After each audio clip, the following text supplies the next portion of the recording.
वैज्ञानिक असफल हो गए। जहां भौतिक जगत के वैज्ञानिक असफल हुए, वहां भारत देश के तत्ववेता संत सफल हो गए। उन्होंने कहा अगर इस आनंद को जीते जागते प्राप्त करना है तो ध्यान की उस सनातन पद्धति को प्राप्त कर लो। जब तुम ध्यान साधना करोगे तो उस समय तुम्हारा परमात्मा के साथ संसर्ग होगा, परमात्मा का साक्षात्कार होगा, तुम्हारी चेतना परमात्मा के साथ अपने आप को अनुभव कर आनंदित हो जाएगी। ध्यान की अवस्था में इस आनंद को प्राप्त किया जा सकता है। ये वो आनंद है जो चलते फिरते हर एक काम को करते हुए हमारे साथ रहता है, ये छूटता नहीं है। ब्रह्म ज्ञान को प्राप्त कर अपनी जीवनचर्या में ध्यान साधना को उतार कर देख लेना। आपके जीवन में आनंद रस का संचार ना हो जाए तो फिर कहना अवश्य होगा, क्योंकि ध्यान आनंद का साधन है। लेकिन ध्यान की पद्धति सनातन हो, तत्ववेता संतों के द्वारा प्रदत्त हो, तभी हम इस अवस्था को, जिसे तुरीयातीत अवस्था कहा गया, जब आत्मा परमात्मा के साथ एकाकार हो जाती है, वहां अज्ञानता सताती नहीं है। पूतना तीनों अवस्थाओं तक पीड़ित कर सकती है, लेकिन चौथी अवस्था में पूतना की पहुंच नहीं है। इसलिए महापुरुष कहते हैं तुरीयातीत हो जाओ, परमात्मा के साथ एकाकार हो जाओ। भगवान श्री कृष्ण अपनी पावन लीलाओं के द्वारा गोकुल समाज को हर्षित कर रहे थे। उनकी एक एक लीला मानव समाज को शिक्षा दे रही थी। थोड़े बड़े हुए ग्वाल बालों के साथ क्रीड़ा करना, दौड़ भाग, गिल्ली डंडा, यमुना के तट पर बैठना, बातें करना, बांसुरी बजाना, सिंगी फूकना, यही तो हमारे बाल प्रभु की लीलाएं थी। प्रभु का बस दिन इन्हीं चीजों से शुरू होता। मैया जल्दी से तैयार कर दो, मुझे अपने सखाओं के साथ जाना है। मैया स्नान करवाती, अभी कलेवा लेकर उसके सामने आती। हमारे कृष्ण की, हमारे कल्लू की जो ग्वाल बालों की टोली है, घर के द्वार पर खड़ी होकर कहती, अरे ओ कल्लू चल गिल्ली डंडा खेले। और हमारा कल्लू द्रुत गति से दौड़ने लगता। माँ कहती बेटा कलेवा तो कर ले, लेकिन अब कलेवा दिखाई नहीं दे रहा। मित्रों का प्यार खींच लेता है और मित्रों के साथ खेलने के लिए चल पड़ते हैं। रोजमर्रा का यही नियम था, सुबह उठते ही जाना, सुबह उठते ही जाना। आज कन्हई जब रात्रि के समय सो रहे थे, भोर होने पर भी उठे नहीं।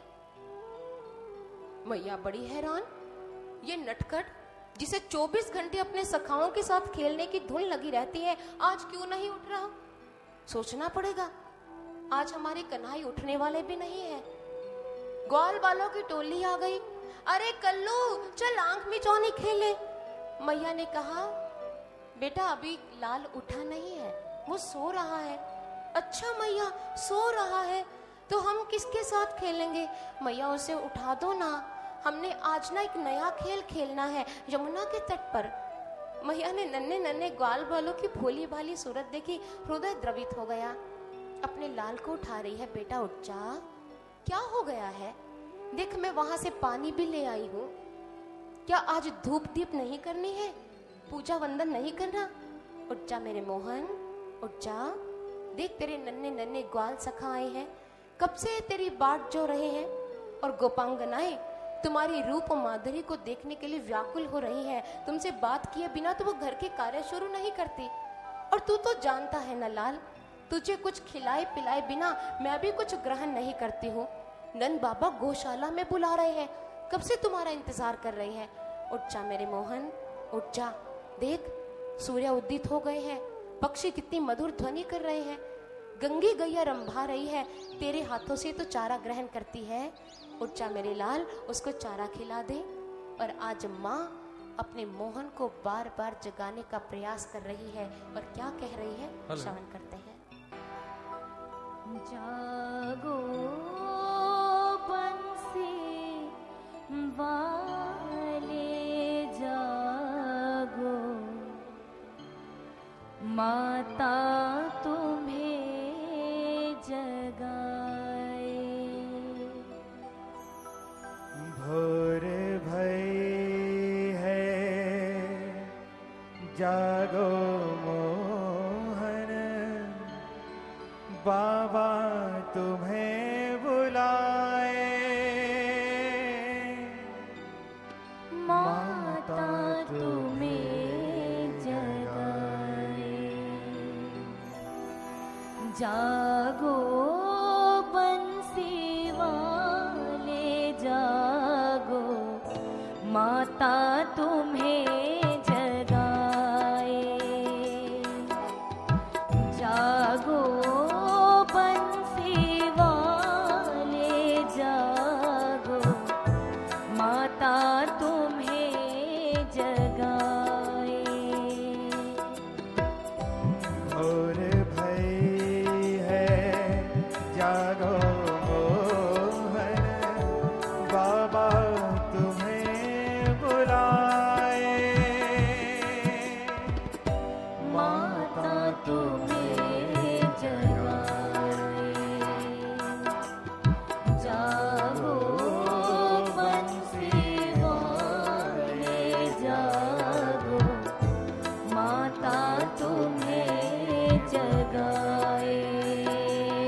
बाबा तुम्हें बुलाए।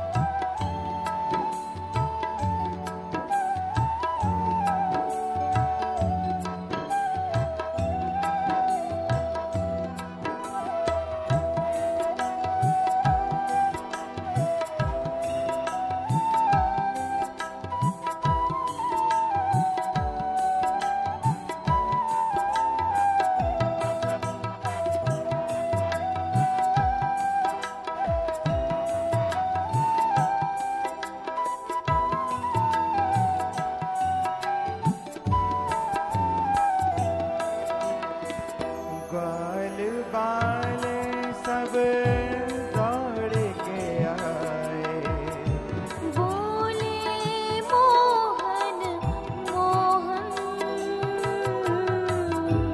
यमुना तट पर चलो चलो रे, आ जाओ तुम मधुबन। जागो बंसी वाले जागो, जागो बंसी वाले जागो, भोर में क्यों अलसाए, माता तुम्हें जगाए, बाबा तुम्हें बुलाए। जागो बंसी वाले जागो, माता तुम्हें जगाए। हो माता तुम्हें जगाए। भोर भई है जागो मोहन, बाबा तुम्हें बुलाए, माता तुम्हें जगाए। जागो बंसी वाले जागो, माता तुम्हें जगाए, बाबा तुम्हें बुलाए। ओ माता तुम्हें जगाए, बाबा तुम्हें बुलाए।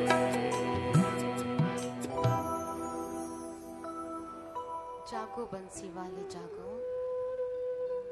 क्या परमात्मा सचमुच सो गए हैं जिन्हें जगाने का प्रयास किया जा रहा है?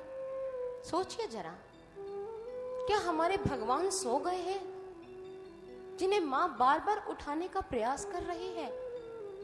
नहीं। अगर भगवान सो गए तो बताइए सृष्टि का संचालन कार्य कैसे होगा? ये तो हमारे कृष्ण की एक लीला है, उस इंसान की ओर इशारा है जो सो रहा है, जो अपने जीवन के लक्ष्य से अपरिचित है।